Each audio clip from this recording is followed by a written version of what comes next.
శోభయాత్రలో గాయపడి మృతి చెందిన హరి కుటుంబాన్ని ఈరోజు కడప ఎమ్మెల్యే మాధవిరెడ్డి అలాగే పొలిట్ బ్యూరో సభ్యులు శ్రీనివాసులరెడ్డి వారి కుటుంబానికి వెళ్ళి వాళ్ళ పరామర్శించారు. అలాగే వాళ్ళకు మాట ఇచ్చిన విధంగా వారికి 10 లక్షలు డబ్బు కావచ్చు, అలాగే వారికి అవుట్సోర్సింగ్లో ఉద్యోగం కావచ్చు, మాట ఇచ్చిన విధంగా ఈరోజు మాట నిలబెట్టుకున్నారని చెప్పవచ్చు. అలాగే కడప ఎమ్మెల్యే మాధవిరెడ్డి మీడియాతో మాట్లాడుతూ ఆ రోజు జరిగిన ఘటన చాలా బాధాకరము. ఎవరికి ఇలాంటి ఘటన జరగకోకుండా, కడప నగరంలో ఇలాంటి ఘటన ఎవరికి జరగకోకుండా ఉండాలంటే క్రాకర్స్ అనేది మనము జనాలు ఎక్కువ గుమిగూడుని ఉన్న చోట మ్యాక్సిమం క్రాకర్స్ను మనము అవాయిడ్ చేయాలని చెప్పి ఆమె మీడియాతో మాట్లాడుతూ, నేను రెవెన్యూ డిపార్ట్మెంట్స్ కావచ్చు, అలాగే పోలీస్ డిపార్ట్మెంట్ని కావచ్చు, ఫైర్ డిపార్ట్మెంట్స్ని నేను కోరాను. ఎక్కడే కానీ మా ప్రోగ్రామ్స్లో కావచ్చు, ఎవరి ప్రోగ్రామ్స్లో అయినా కానీ ఈ క్రాకర్స్ కాల్చుకోకుండా కడప నగర ప్రజల శ్రేయస్సు కోసం ఎవరికే కానీ ఇలాంటి బాధాకరమైన సంఘటన ఎవరికి జరగకోకుండా ఉండాలంటే మనము జనాలు ఎక్కువ క్రౌడ్ ఉన్న చోట ఈ క్రాకర్స్ కాల్చకూడదని చెప్పి ఆమె మీడియాతో మాట్లాడారు. ఆమె అసలు మీడియాతో ఏం మాట్లాడారో ఒకసారి మనం విందాం. ఈ నెల 22వ తేదీ జరిగిన శోభాయాత్రలో చిన్న మానవ తప్పిదం వలన ఒక మంచి ప్రాణం పోవడం జరిగింది. దానికి ఈ దురదృష్ట ఘటనకు ప్రతి ఒక్క శోభాయాత్రలో పాల్గొన్న హిందువు ప్రతి ఒక్కరూ దీని మీద బాధపడుతూ ఆ కుటుంబానికి అండగా ఉన్నారు. అలాగనే ఆ కుటుంబ బాధ్యత తీసుకోవడానికి ప్రతి ఒక్క హిందువు ముందుకొచ్చినారు. ఆ వ్యక్తిని కాపాడడానికి ఎంతగానో కృషి చేశాం, కానీ దాంట్లో సక్సెస్ కాలేకపోయినాము. కానీ ఆ కుటుంబానికి తోడుగా ఉండాలని ప్రతి ఒక్కరం కడప నియోజకవర్గంలో నిర్ణయించుకోవడం జరిగింది. అందులో భాగంగానే వాళ్ళకి ఆర్థిక సాయం కానీ, పిల్లాడికి చదువు కానీ, అలాగనే ఆ వ్యక్తి భార్యకి ఉద్యోగం కానీ ప్రతి ఒక్కటి శోభాయాత్రలో పాల్గొన్న ప్రతి ఒక్క హిందువు బాధ్యతగా తీసుకొని ముందుకెళ్తా ఉన్నాము. ఆ కుటుంబానికి అండగా ఉంటాము. అలాగనే ఈ ఘటన ఇక భవిష్యత్తులో పునరావృతం కాకుండా చేయవలసిన ప్రికాషన్స్ అన్ని తీసుకొని ముందుకెళ్తాము.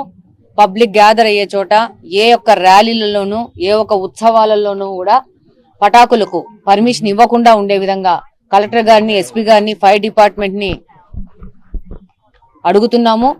అలాగనే వాళ్ళు కూడా ప్రజల సేఫ్టీ దృష్టిలో ఉంచుకొని భవిష్యత్తు కాలంలో ఈ యొక్క బాణాసంచా పేల్చడము ఇవన్నీ కడపలో బహిష్కరించే విధంగా రాబో కాలంలో ముందుకెళ్తాము.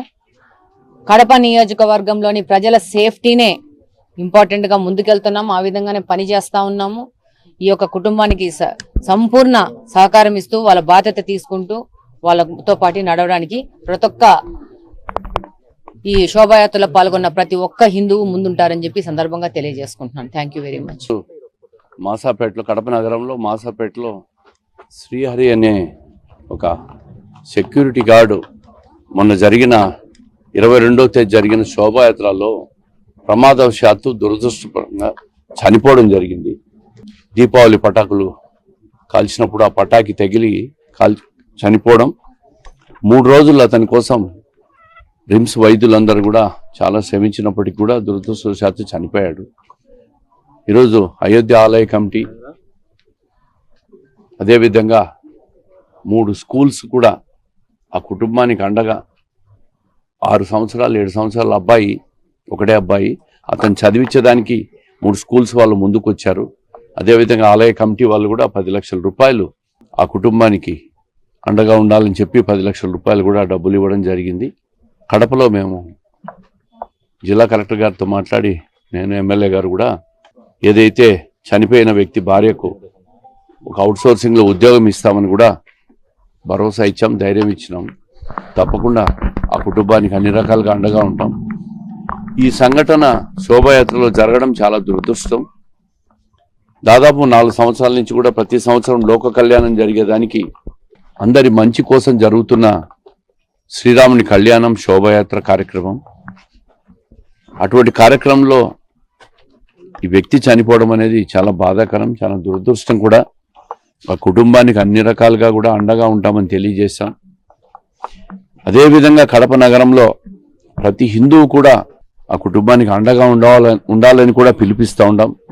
ఇటువంటి సంఘటనలు మరి భవిష్యత్తులో పునరావృతం కాకుండా నగరంలో ఒక దీపావళి సందర్భంగా తప్పితే మిగతా సందర్భంలో టపాకులు ఎక్కడా కూడా వినియోగించకుండా పోలీసులు కూడా రిక్వెస్ట్ చేశాం. ఎక్కడ టపాకులు కూడా మేము కూడా వినియోగించకూడదు. మా పార్టీ కార్యకర్తలు కూడా చెప్పాం మేము.